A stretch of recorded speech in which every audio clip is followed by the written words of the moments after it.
বরিশালের city mayor Abul খায়ের আব্দুল্লাহ খোকন সেনিয়াবাদ মন্ত্রী অথবা প্রতিমন্ত্রীর মর্যাদা পাচ্ছেন, এমন খবর এখন টক অব দ্য টাউন হয়ে উৎসুক নগরবাসীর মুখে মুখে ভেসে বেড়াচ্ছে।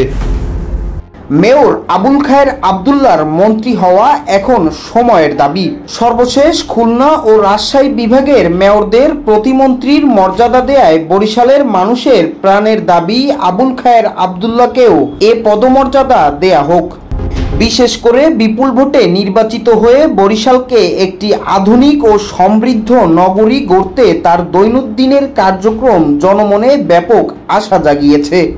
একটি সূত্রে জানা গেছে, মন্ত্রী হওয়ার আনুষঙ্গিক কার্যক্রমও শুরু হয়েছে। এখন গেজেট প্রকাশ করা হলেই বিষয়টি চূড়ান্ত করা হবে। তবে সবকিছু নির্ভর করবে প্রধানমন্ত্রী শেখ হাসিনার উপর।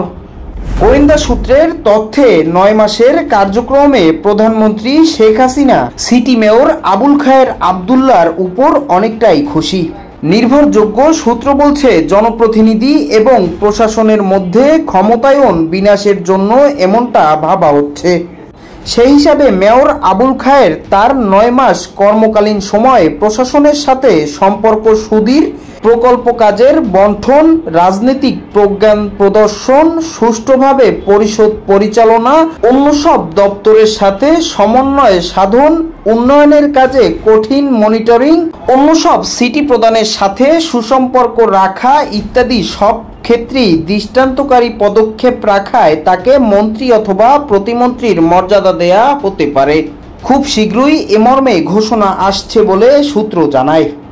সূত্র জানিয়েছে, মন্ত্রী মর্যাদায় আসীন হলে বিসিসির আয়তন বাড়ানোর ওয়াদাসহ অন্য কার্য সম্পাদন করা হবে বলে জানা গেছে।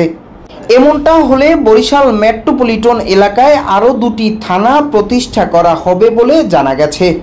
দক্ষিণের উন্নয়নে প্রধানমন্ত্রীর অপার ইচ্ছা বাস্তবায়নে এ পদক্ষেপগুলো নেওয়া হচ্ছে। প্রধানমন্ত্রীর সিদ্ধান্তে বরিশাল সিটি মেয়র পদে মনোনয়ন পেয়ে বিপুল ভোটে বিজয়ী হন আবুল খায়ের আব্দুল্লাহ।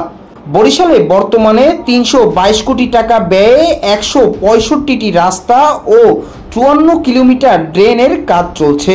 দীর্ঘ 11 বছর পর বরিশালকে উন্নয়নের কর্মযজ্ঞে পরিণত করতে মেয়র আবুল খায়ের আব্দুল্লাহর নিরসল প্রচেষ্টা সরকারের সব মহলের দৃষ্টি কেড়েছে। এরই পুরস্কার আসছে তার ভাগ্যে।